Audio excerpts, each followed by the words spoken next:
Hello दोस्तों, नमस्कार। मेरा नाम है प्रशांत। स्वागत है आप सभी का आपके अपने YouTube channel smart government news 09 में। दोस्तों, सरकारी कर्मचारियों की पुरानी पेंशन योजना को बहाल करने की जो लड़ाई है वो जारी है। इसी बीच केंद्र सरकार जो है वो राष्ट्रीय पेंशन प्रणाली यानी कि एनपीएस में बदलाव करने की योजना पे कार्य कर रही है। अब सपोज करते हैं कि अगर ये बदलाव हो जाता है तो जब कोई कर्मचारी 20 साल बाद या आगे जाकर रिटायर जाएगा तो उसको कितनी पेंशन मिलेगी, आज इस विषय में हम चर्चा करने वाले हैं। तो जानने के लिए, देखने के लिए बने रहिएगा वीडियो पे। चैनल पर नए तो चैनल को सब्सक्राइब कर लीजिएगा, बेल आइकन भी प्रेस कर लीजिएगा ताकि इस प्रकार के लेटेस्ट अपडेट आपको मिलते रहे और आप ऑलवेज अपडेट रहे। तो चलिए बिना देरी करते हुए वीडियो को स्टार्ट करते हैं। दोस्तों, वीडियो शुरू करने से पहले मैं आप सबको ये क्लियर कर दूं कि सभी यानी कि मैं भी चाहता हूं कि पुरानी पेंशन योजना बहाल हो और हमारे जितने भी सरकारी कर्मचारी हैं उनको पुरानी पेंशन योजना का लाभ मिले। बट जैसा कि सरकार प्लान कर रही है, जैसा कि सरकार ने स्टेटमेंट दिया है, संसद में भी बताया है कि पुरानी पेंशन योजना को बहाल करने का ऐसा कोई प्रस्ताव नहीं है। सरकार जो है नई पेंशन प्रणाली को संशोधन करने के लिए एक कमेटी का गठन कर चुकी है, जो कि कमेटी का रिपोर्ट आना अभी बाकी है। और फिलहाल जो सरकार है वो आंध्र प्रदेश मॉडल यानी कि जीपीएस, जहां पर जीपीएस सुविधा लागू हो चुकी है, उस पर कार्य करने का विचार कर रही है।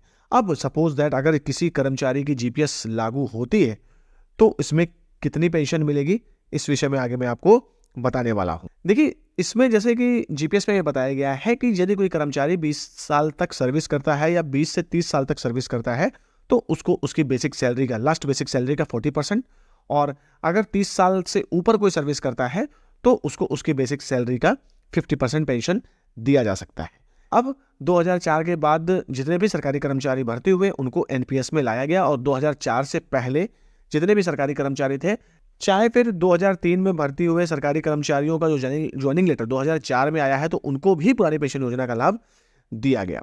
इसमें एनपीएस में क्या होता है, एनपीएस में 10% एम्प्लॉय का पैसा कटता है और 14% सरकार अपना लगाती है।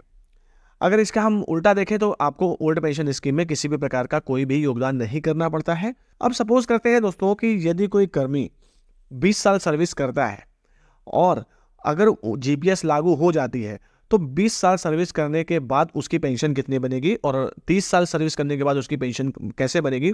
देखिए, एक सिंपल सा फॉर्मूला है कि 40 और 50 जैसा कि बताया गया। तो यदि मान लेते हैं कि किसी कर्मी की 20 साल सर्विस हो गई है और उसकी बेसिक पे 50,000 है, एक अंदाजा मान लेते हैं, हो सकता है किसी की ज़्यादा हो सकता है किसी की कम हो। तो सपोज अगर 50,000 रुपये किसी की बेसिक सैलरी है तो उसका 40% अगर हम निकालते हैं सीधा सीधा तो उसका 40% निकलेगा दोस्तों 20,000 रुपये। यानी जो कर्मी जीपीएस सुविधा अगर लागू हो जाती है तो जो कर्मी 20 साल सर्विस करेगा गारंटीड पेंशन स्कीम के अंतर्गत उसको उसकी लास्ट बेसिक सैलरी का 40% के हिसाब से 20,000 रुपये पेंशन, मासिक पेंशन मिलेगी। अब खबर ये भी है कि जो आंध्र प्रदेश में है, जो ये पेंशन है जिसमें कर्मियों को जो पेंशन दी जाएगी, इसमें आपका 6 महीने बाद जो लगने वाला महंगाई राहत भत्ता है वो भी जुड़ जाएगा। और अगर दोस्तों ऐसा हो गया तो फिर आपकी पेंशन जो है वो एनपीएस की तरह नहीं रह जाएगी, आपकी पेंशन भी ओपीएस की तरह आगे बढ़ती रहेगी जैसे जैसे महंगाई राहत भत्ता बढ़ता जाता है। तो ये हो गया आपका 20 साल का। अब सपोज अगर आप 30 साल या 30 साल से अधिक सर्विस करते हैं तो सिंपल सा है 50%। अगर आप 50,000 का 50% निकालेंगे तो सीधा सीधा आपका 25,000 रुपये जो आपकी मंथली पेंशन है वो बन जाएगी। अगर आपके 50,000 ही बेसिक सैलरी होती है, वैसे 50,000 बेसिक सैलरी उस टाइम पे नहीं होगी, ज़्यादा ही होगी, लेकिन मैंने फिर भी एक अंदाज लेकर ये 50,000 रखा हुआ है ताकि आप लोगों को समझने में आसानी हो। तो 25,000 इस तरीके से आपकी पेंशन बन जाएगी और आने वाले 6 महीने बाद आपका डीए जो है वो इस पर लगा दिया जाएगा। लेकिन अब ये आंध्र प्रदेश में ऐसा बताया जा रहा है, अब जो एनपीएस में संशोधन करने के लिए जो कमेटी बनाई गई है, अभी फिलहाल उसने अपना जो रिपोर्ट है वो सरकार को नहीं सौंपा है। चुनाव से पहले पहले ये संभवतः क्लियर है कि रिपोर्ट जो है वो सरकार को सौंप दी जाएगी। अब क्या निकल कर आता है, फिलहाल जो भी ये न्यूज़ थी ये एक सूत्रों के हवाले से खबर आई थी कि ऐसा ऐसा हो सकता है। देखते हैं पुरानी पेंशन की जीत होती है या नई पेंशन में ही संशोधन करके सरकारी कर्मचारियों को काम चलाना पड़ेगा।